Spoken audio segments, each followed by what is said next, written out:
మిగతా అన్ని టోర్నమెంట్లో ఒకే ఎత్తు, ఐపీఎల్ ఒక్కటి ఒకే ఎత్తు. ఏడాదికి ఒకసారి జరిగే ఈ టోర్నీ కోసం క్రికెట్ అభిమానులు కళ్ళు కాయలు కాచేలా ఎదురు చూస్తారు.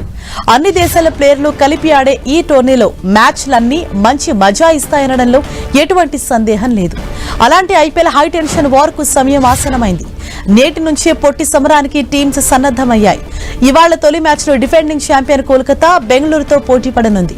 ఇక 23న ఉప్పల్లో సన్ రైజర్స్ హైదరాబాద్ తో రాజస్థాన్ రాయల్స్ ఢీకొట్టనుంది.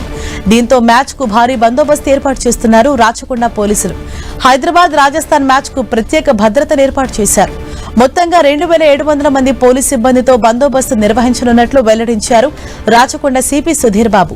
ఉప్పల్ స్టేడియంలో 450 సీసీటీవీ కెమెరాలు ఏర్పాటు చేశామని చెప్పారు. అంతేకాదు స్టేడియంలోనే ప్రత్యేక కంట్రోల్ రూమ్ ఏర్పాటు చేసి ఏసీపీ సారథ్యంలో భద్రతను పర్యవేక్షించనున్నట్లు వెల్లడించారు.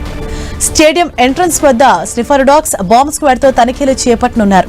క్రికెట్ మ్యాచ్ వీక్షించేందుకు వచ్చే మహిళల కోసం మహిళా భద్రతా విభాగం బృందాలను ఏర్పాటు చేశారు. అభిమానుల కోసం 5 చోట్ల ప్రత్యేక పార్కింగ్ ప్రాంతాలు ఏర్పాటు చేశారు. స్టేడియంలోకి వాటర్ బాటిల్స్, ల్యాప్టాప్, అగ్గిపెట్టెలు, పలు ఎలక్ట్రానిక్ వస్తువులను నిషేధించినట్లు పోలీసులు తెలిపారు.